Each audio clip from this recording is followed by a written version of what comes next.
Hey, keep an eye out for the golden star later in the video. Spot it and comment the timestamp and you'll get a shout out in the next video. Hello and welcome. Welcome back. I hope you're having a good day so far and hopefully it's about to get a little bit better. We have a couple of questions that we're going to go through. So without further ado, let's just dive straight into it. Cool. The first question is, what's a memory that always makes you smile? I don't mean to pick on my friends so much, but there is one pretty crack-up one that always cracks me up. So basically, I've been flatting with one of my mates for over like 5, 6, maybe 7 years now. So you really get to like learn about people's quirks and that kind of thing, right?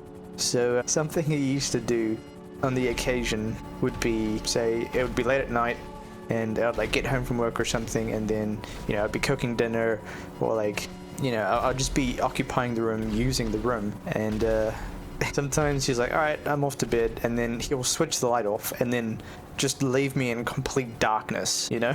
It's just like, you know what, I didn't need to see anyway, it's fine, you know? Like, this is, you know, not an important thing that I need to be able to do, to be able to see things. So I used to make fun of him by saying, I'm done, therefore we are done. And like, I would say it in that tone. So it's just become a little bit of a meme between the two of us. Like, I don't know what was going through his head. It's like he just forgot I was using like my eyes or something. I don't know. He's like, no, you don't need to see. Off the light goes, and then he'll just like walk out. I'm like, dude, what are you doing? Like, stop. So I always give him a bit of crap for that. But yeah, I don't know. That's a memory that kind of always makes me like crack up. Let's see, what else do we have? Moving on to the next one. So this next question's asking, what is the best piece of advice you've ever received? I think for me personally, setting up like automatic payments to go into like my stock investments, that honestly it's probably been the best decision of my life. And that was just like a YouTube video that I watched on like financial like intelligence or whatever. But yeah, that has changed my life quite significantly in terms of like my finances. Like, I've always been like relatively pretty good at saving, and then I found out about like stock investments, and yeah, I am literally just obsessed with it. And like watching your money grow is just extremely satisfying. But yeah, I was really lucky because I got in quite early. They say the best time to invest is yesterday, which is really true. It really is true. So yeah, I mean, it's a very, very satisfying thing. Like, at the start really, really sucks just because it feels like you're not making any progress, and you know, you're like, oh, I could use that money for something else and enjoy it and have some like nice food or whatever. But just small delayed gratification here and there really goes a long way. But the way, like, the whole piece of advice thing that changed everything for me was just, even if it's like $5 or like $2 or whatever you can afford, just automatically choose a stock. Like, for example, the S&P 500, it's like the staple of the stock market. If you don't know what you're doing, that's a really good one to do. But yeah, it just means like, if your money's sitting in the bank, it doesn't really do anything. But if you invest it into like a stock, then it does actually grow, and it can actually outgrow and keep up with inflation. So yeah, that's a huge game changer. If you are interested in stocks, obviously do your research, make sure you know like the risks and that kind of stuff. I'm not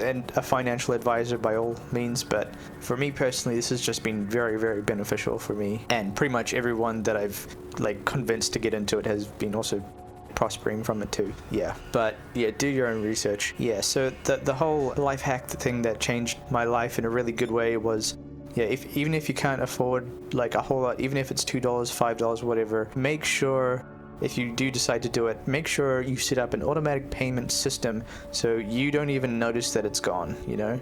Just make sure that it's automatic. You don't have to touch it. It just automatically goes and sends your money to like the app, and then the app automatically invests it into that stock. So it's all hands-free. You don't have to do anything, but it just means you can watch your money grow. And again, the start really sucks, just because it doesn't feel like you're making any progress. But after a year, like, I encourage you, try do it for like 1 year, and 1 or 2 years, and then you'll kind of see how it works and start to see a little bit of like progress being made after that amount. Yeah, if I can just plant that seed in someone where I can just get them to do it, like, I'll do it, man. It's been Yeah, it's been fantastic doing this kind of thing. And everyone that I've encouraged to do it has also been like on the same like bandwagon, like, yeah, like this is awesome, like it's doing quite nicely, and like we're always like chatting about it. I know there definitely have been some people in my life that were just like, oh, you know, it just seems like a scam. And fair enough, like I get that, because, you know, you can't always believe everyone if they're like talking and hyping up this thing that, you know, could be very dangerous to get into. Yeah, again, do your own research. It could change your life, that's what I'm saying. But I'll leave it at that on that one. So let's see, what else do we have? Moving on to the next one. This question saying, how do you usually spend a lazy day? Honestly, if I'm just hanging out, say it's like raining outside, the weather's awful, you know, there's no point to kind of going outside just because it looks cold and miserable. I don't have anything important to do that day, then yeah, I will just kick back, especially when it's raining. Like I'll wrap myself in a blanket, make myself like a nice cup of coffee or like some kind of warm drink, either curl up on the couch and just watch like a movie, play some games, or just like hang out, you know, just kind of create my safe place and just enjoy the relaxing. It's really good. But a common thing I've been doing recently is just putting on like a podcast, or just putting on like scary stories or something. Like for example, Let's Read is really good.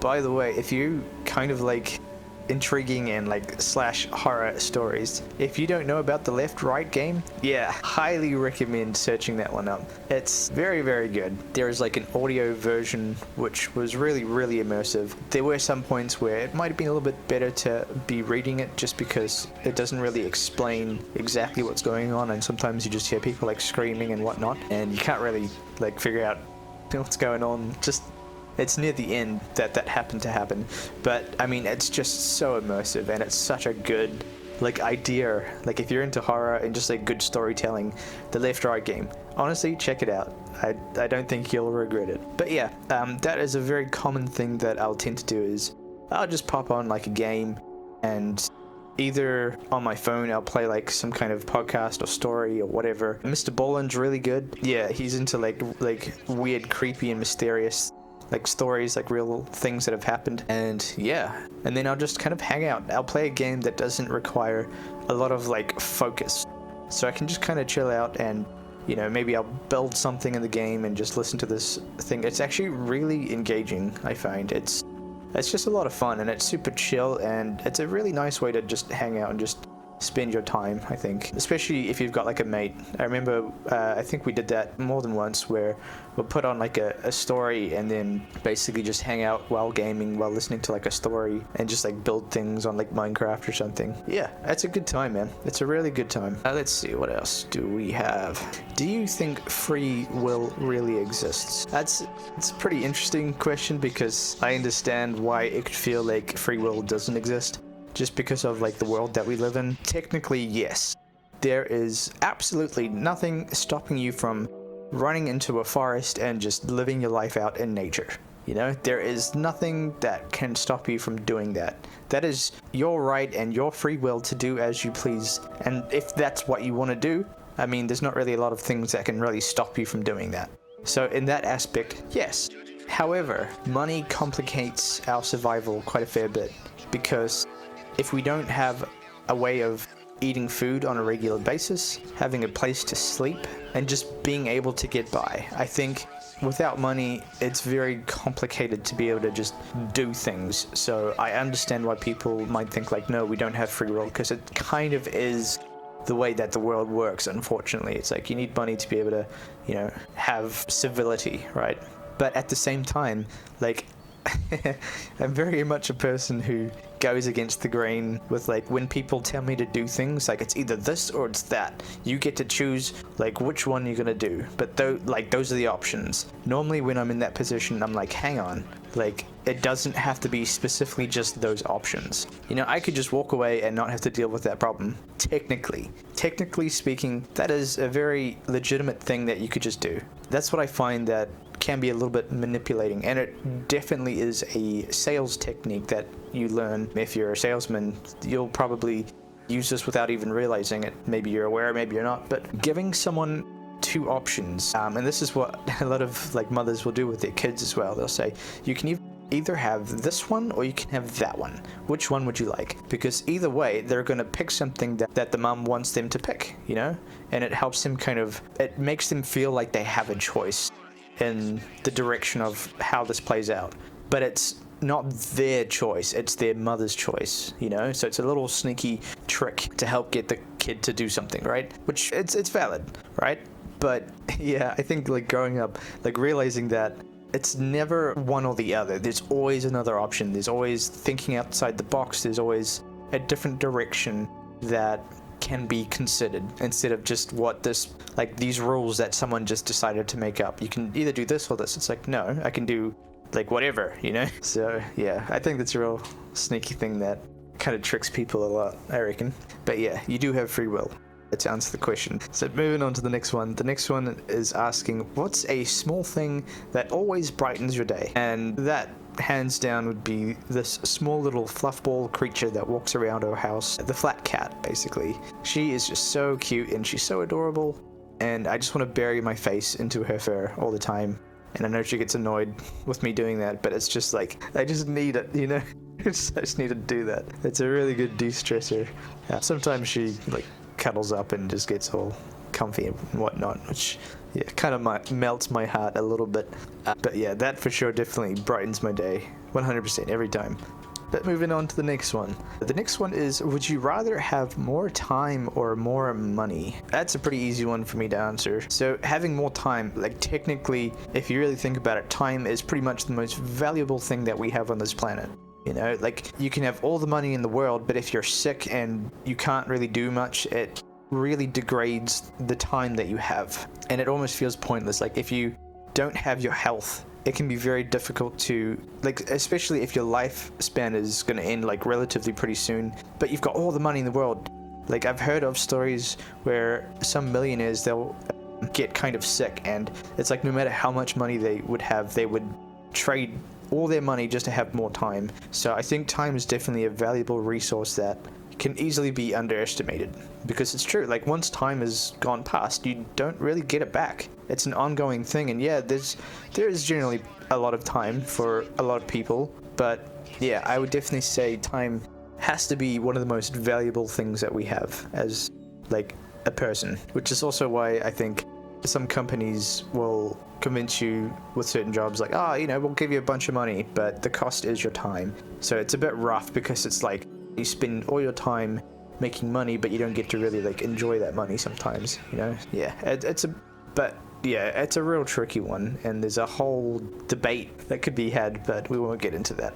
But anyways, so the next question is, what's a challenge that made you stronger? I think something that really sucked but was also very beneficial, looking back throughout my life, I think going through really difficult times and struggle in my own ways through my own experiences has definitely made me a lot more resilient and a lot more tougher in certain ways, I would say. It also has created a lot of scars and things that I won't be able to forget. Some lessons aren't necessarily worth learning, because it can really affect you negatively for a long period of time.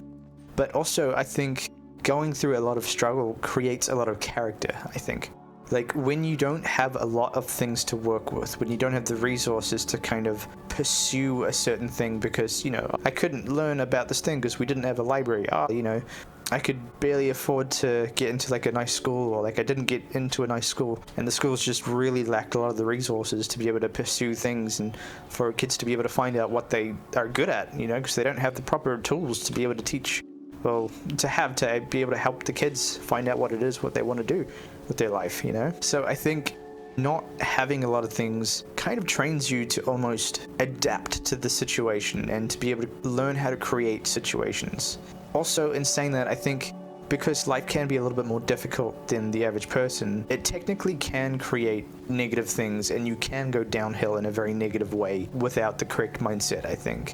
I definitely know people that have gone downhill just because they got dealt really rough cards and they weren't optimistic and positive about things, so they just kind of spiraled, which really sucks to see. But it's very much something that can happen, I would say. But yeah, I don't know, I just find people that have gone through some really difficult times tend to have a lot of character. They tend to have good stories, and they just have like this almost like a superpower of like being able to get through life, and like they had no choice but to craft certain skills to be able to like survive, basically. So yeah, I don't know, I've always found that really, really interesting. What's that saying? It's like hard times create hard men create easy times, which then creates hard times or something. I don't know the saying. I've probably got that like disgustingly wrong, but you get the gist of what I'm trying to get at. But anyway, with that, we are moving on to the next one. The next question is, do you believe in soulmates? Well, let me say this. So here's my take on it, right? So sometimes you come across a person that it feels like they just get you. They just understand. Like the jokes just hit. And it seems to feel just very easy to get along with that person. And it does tend to feel like you have known that person for a long time, even though technically you haven't, right? That's very much a thing, and that's something that I have found and run into throughout my life. It's like, for me specifically, there are very specific types of people that I just instantly get along with, and it's great.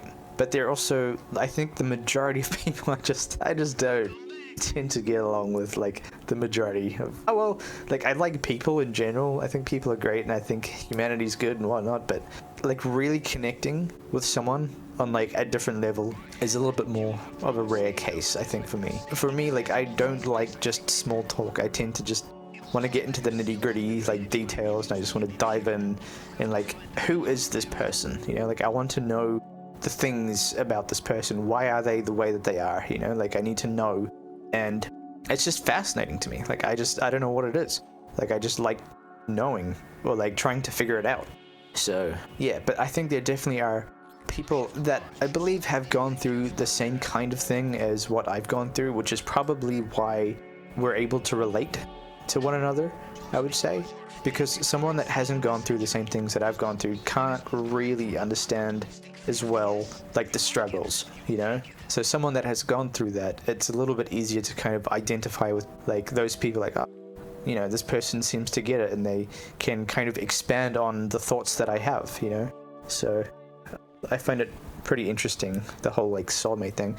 I don't know if there's like a specific person for someone. I don't know. I don't really think like that, I guess. But I definitely think there are groups of people out there that just get it, you know, and they just understand who you are as a person and the things that you've gone through without even realizing that, I think. But yeah. But moving on to the next question. So this next question says, do you think people can truly change? Yes, I do believe people can truly change, but it's up to that person to want to change. If they don't want to change, you can't make that person change. They just won't. It won't happen. It has to be from their perspective that they want to change. And I've seen it. I've seen people change quite dramatically. They put their foot down, they said enough's enough, like I'm changing things in my life, and they'll just do it. Sometimes after like quite a long like journey and like going through some really difficult things, but you know, I think it's very, very possible. I have done it myself so many times. I've really had to get rid of the negative things about myself. There's still plenty, I'm sure, but it's definitely much better than what it used to be. I promise you that. But 100%, if that person doesn't want to change, that's really what it comes down to. That the person needs to want to change to even be able to do anything like that, right? The power is in with them. Because if you try to change someone, it just doesn't work. It really doesn't. And it's probably not a healthy thing to try to do, to try to change someone. Like maybe if it's a small habit, like you can like mention it or whatever, but trying to change a person entirely, I mean, you know, I don't think that's necessarily always the correct thing to do. It's like, think of it like this, right? So imagine you're just happy with your life, things are going good, and then someone just decides like, I don't like this about you, you need to change this. It's like, well, but I'm happy, you know, like I'm enjoying my life, and I don't want to create these unnecessary rules, you know? And I think there is also the other side of that. It's like also being willing to understand where the person's coming from and like why they have requested like this change. But at the end of the day, if it's something that's going to make you absolutely miserable and unhappy, then, you know, just let them be, you know, let them live out their life, you know. But yeah, so moving on to the next one. This next one is, what's one thing you wish you knew earlier on in life? I think just having the habits and the routines that I have now have been life-changing for me. And I know I've mentioned this a bunch of times before, but it's true. It really is. Like, when it comes down to it, creating certain habits and doing things that you want to achieve on a regular basis, it's just, without a doubt, hands down, it has been one of the most beneficial things, you know, for my health, for my sanity. And I understand on the other side of the coin of that one is, like, sometimes you get too much into a routine, and when you do sometimes break out of that routine, it feels really good. But I think having structure and repetition kind of really grounds me as a person, I would say. And it gives me purpose as well, because it makes me feel like I'm working on something and I'm not just doing nothing with my life kind of thing. Like, working towards something makes me feel good, in the simplest way to put it. But also, yeah, being able to do something that you don't necessarily want to do, but doing it consistently creates good discipline, and that's also been really, really beneficial. So for example, like exercising every day sucks at first anyway. You really, really don't want to do it. You feel tired, you feel exhausted. But I'll tell you right now, if I don't do it, I know I'm going to feel awful afterwards. I feel so sluggish, my brain just is less equipped. I feel really foggish. It's not good. I don't, like, if I miss out on my exercise, then yeah, it feels like that day is just a write-off and it's pointless, you know. Like, I'm not going to be useful, I'm not going to get anything done, I'm going to feel sluggish, like my mood is just going to be awful. So yeah, I need to do it. And that I only feel that way because I created that habit of doing it on a regular basis, to the point where if I don't do it, I almost get like withdrawal symptoms from not doing it, because, you know, I'm just so used to like doing it. But a way to kind of make sure that you get into a habit that you don't particularly enjoy is reward yourself afterwards. Once you've done that thing, give yourself a reward. It creates positive reinforcement, and after doing it, I think after a month or two, I can't remember if it's 1 or 2 months, after that amount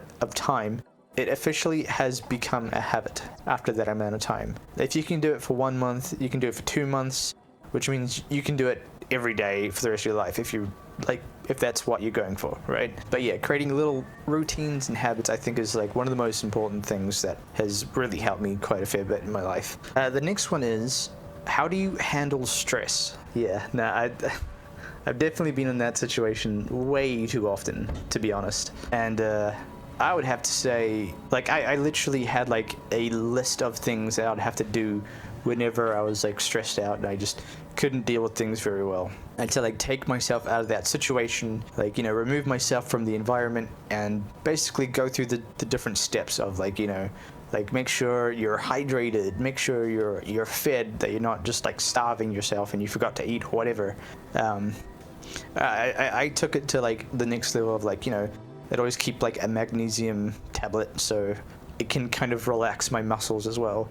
And it kind of chilled me out slightly as well. So yeah, I literally had like a list. And I remember also another one of the things was just sit in my car, play some chilled out music. I had a chilled out playlist, and, like, you know, do a video log, and that seemed to just fix everything. I don't know, for some reason that worked really, really well. So yeah, I'm pretty happy with that, to be honest. But yeah, I definitely think, like, specifically with like the job that I had, like my last job was pretty like intense, with like having people in your face all the time, like demanding like your attention just constantly.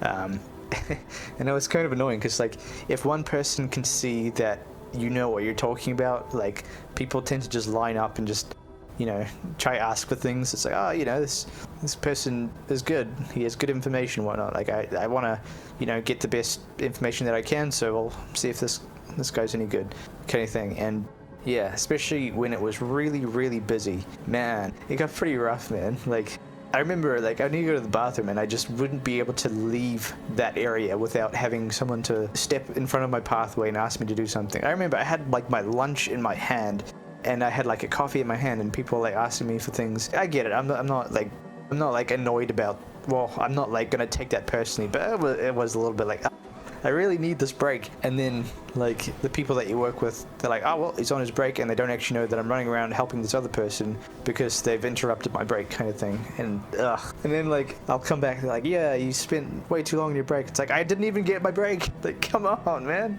Yeah.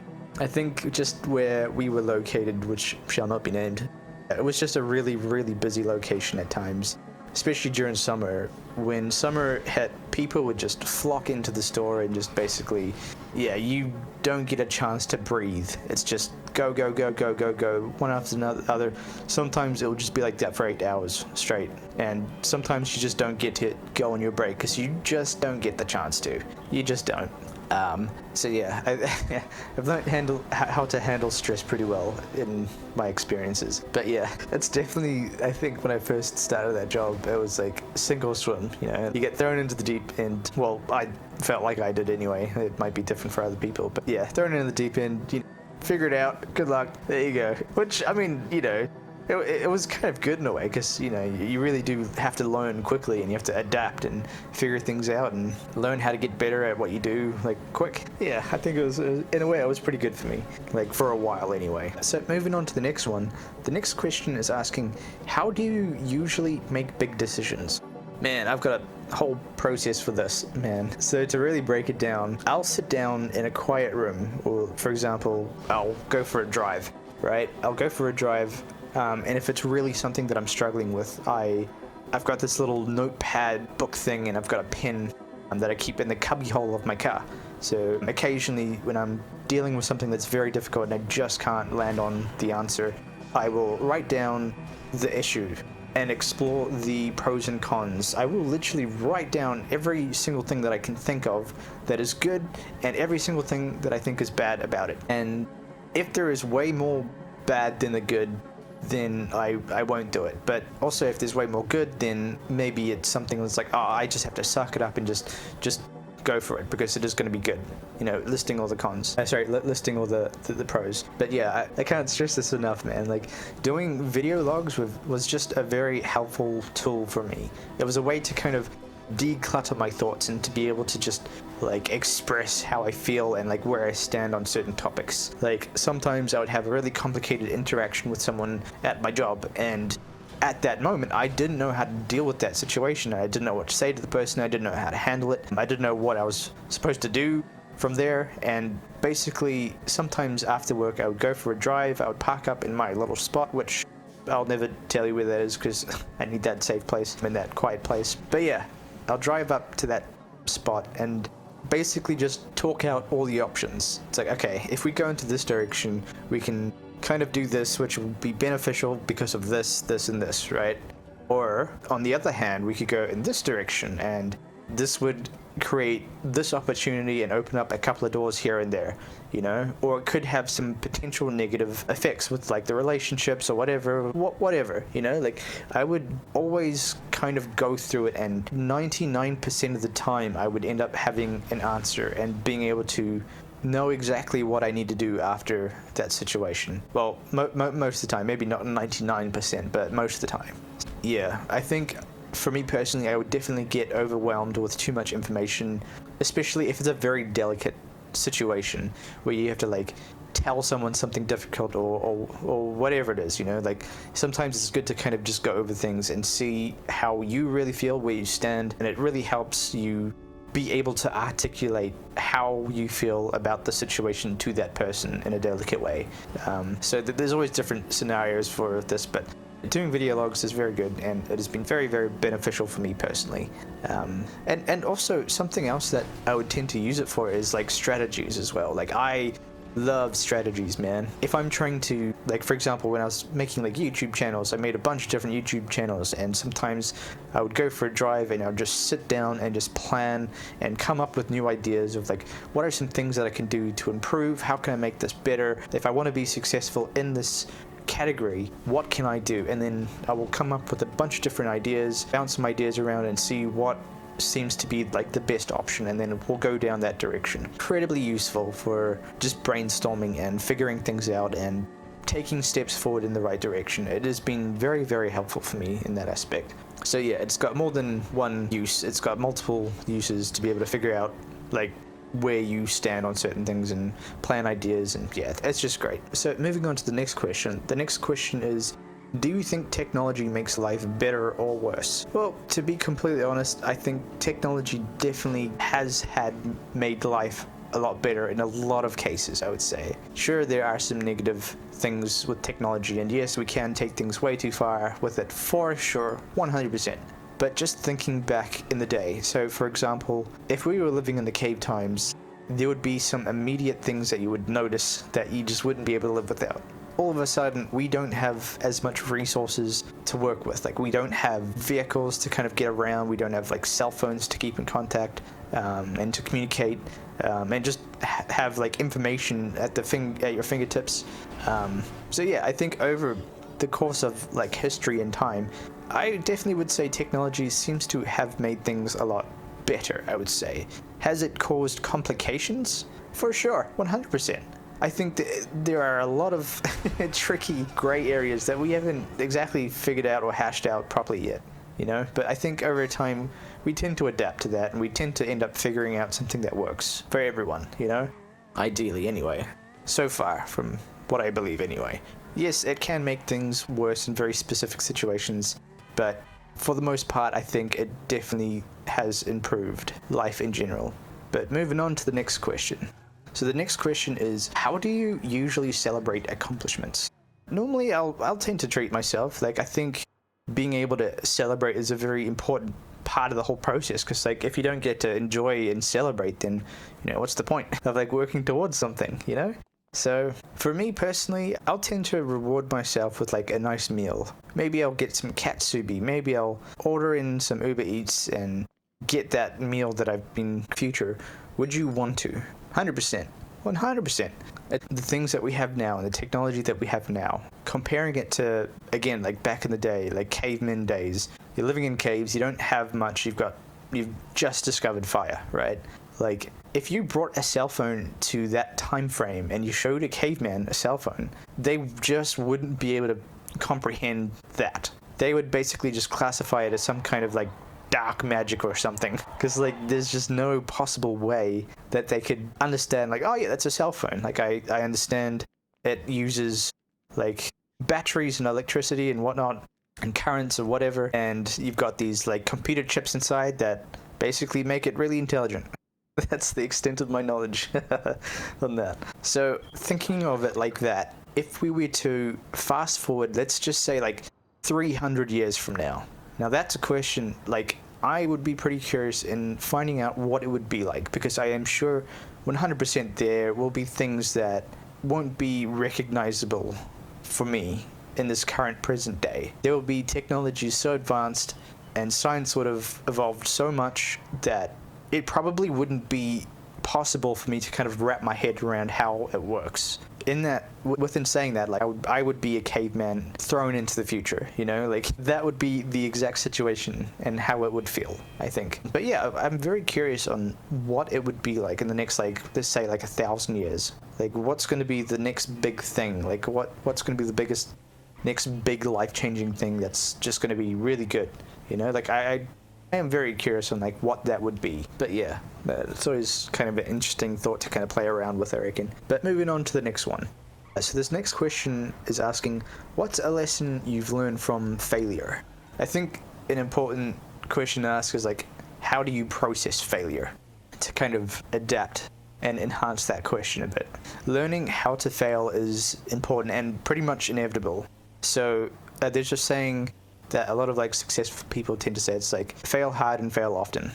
It just means you're trying to push the boundaries, you're trying to learn the lesson, you're in it for the information, you know? Because it's a good way to think of it, like not seeing it as failure, just seeing it as information. I know not to do this in this particular way. That didn't work. Let's try something else. And the more you kind of know what not to do, it leaves more room for it worked, you know? So I really think it's important not to be afraid of failure, and that's something I'm definitely guilty of.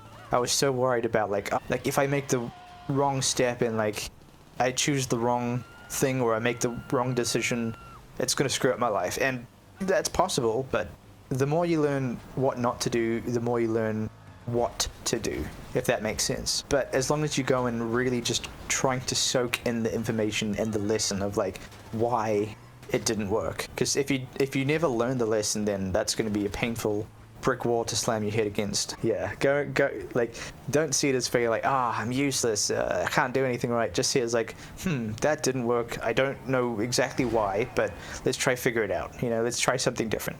I think that's probably the better way to kind of think about that situation. So moving on to the next question. This next question asks, how do you know when someone really trusts you? I thought that was a different, I thought that was the other way around.